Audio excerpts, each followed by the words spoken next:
Hi guys, Gareth here from Heartfelt Horsemanship. So I'm going to do a quick chat video. I'm not going to have any horses involved in this. We've just had, last week we posted 3 videos about introducing a bit to a horse. I think some people get a little bit confused.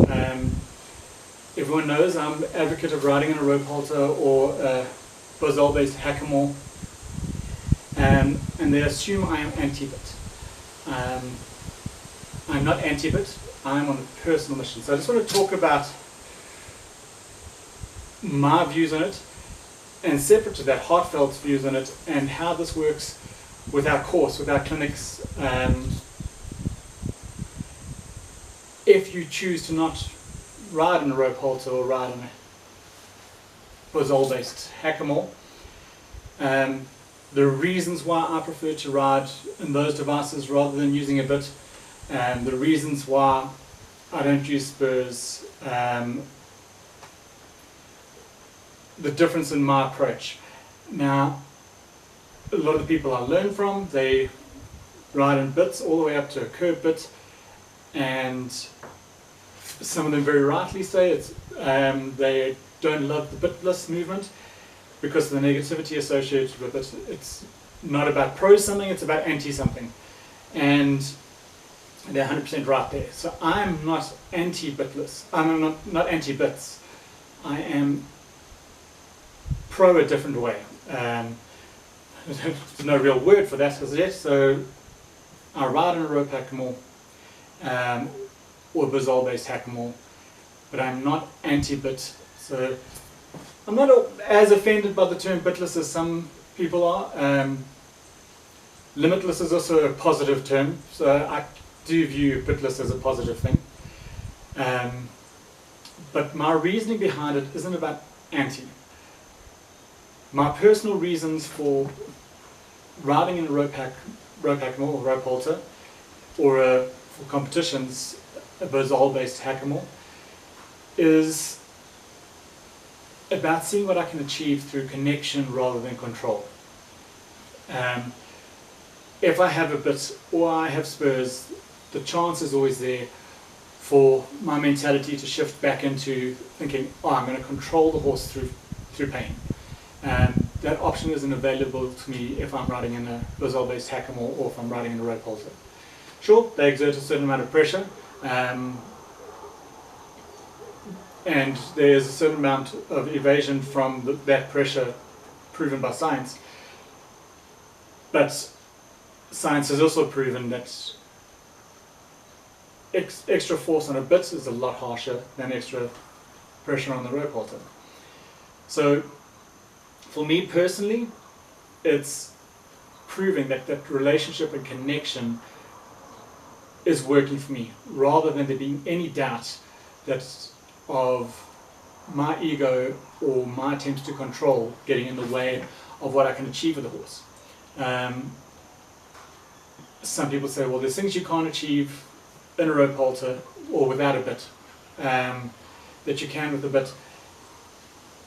I would disagree. In terms of any riding, from a safety point of view, you can get everything done with a rope halter. From a competition point of view, you can get everything done with the Brazil-based hackamore.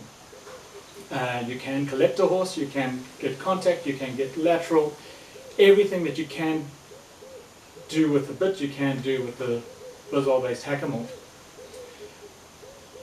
Competition-wise, I limit myself to the classes that allow me to ride in a Brazil-based hackamore, and globally you are seeing a shift. The FEI allow reining all the way up to CRI level 3 in a Brazil-based hackamore, and I'm hoping South Africa follows suit soon, and then I will be allowed to compete in open.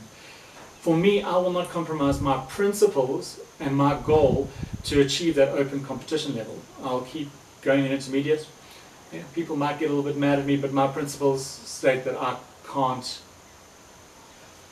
go up to open and just shove a bit in the horse's mouth for the sake of competition.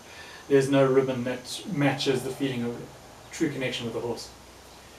So from that point of view, the competition thing, I do not try and compete on one horse for an extended period of time.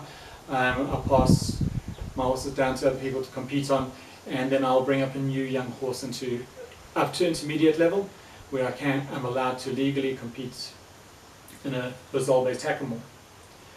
Now, as far as the course, the correspondence course, the apprenticeship course, and our clinics goes, we don't force anyone to ride in a rope halter. I encourage people to. I want people to have that feeling that it's about connection, not about control. There's a long-standing belief that horses somehow are plotting to undermine us and doing dastardly things to hurt us. They have no malice towards us.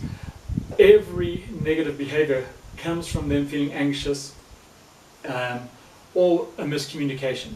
So if we work on relaxation and work on communication, we're not going to have any of those negative behaviors. Horses do not have the capacity, literally, scientifically, they do not have the capacity to plan our demise. They are looking for ways to defend themselves. If you take out that need to defend themselves, you've got this beautiful connection. So I want people to experience that. But you can go through a whole clinic of Heartfelt clinic and say to me, I don't ever want to ride my horse in a rope halter, but I want to learn the basics. I personally believe you're not going to achieve the same level as those that actually introduce it in a rope halter. And I will often encourage people to say, okay, if you don't want to get your horse in a rope halter, at least let me jump up on your horse in a clinic and show you that it's possible. Again, it's not a forcing, I just want to show people what's possible. For the course, same thing. You can get on your horse for the first time going through the anti-flight checks, and you can do it in a snaffle. We do encourage people to slow things down if you're going to do it in a snaffle rather than a rope halter. You don't want to slam on your horse's mouth, but we always encourage people to slow hands down. The apprenticeship course, even if you actually do want to, like me, stick to rope halter and devices without a bit forever, we do show you how to introduce it kindly. If our goal is to show this how much can be achieved without a bit in their mouth, it doesn't mean that the horse will never be exposed to a snaffle or a curb bit. And if they're going to be exposed to it, we would rather have a humane, caring way to introduce it. So that was the point of the 3 videos we did this week. And we definitely don't want our students to be on the, if you're out of the bit, you're cruel, whatever. That is not the point. There are some fantastic horsemen around the world that are far from cruel, that ride with a bit in the horse's mouth. Now, they've gone through the process in such a way that the horse never got bothered by it. And that's what we want to encourage people. If you choose to ride in a bit, we want to encourage you to go through it in a kind way. And to understand that it's never about control.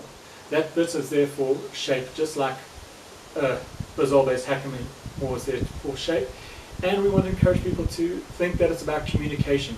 And communication is not all focused on the reins. Whether you're riding a rope halter, a snaffle, or a curb, or a double bridle, most of your communication is coming from your seat and legs, and you just have that extra intimacy from your reins.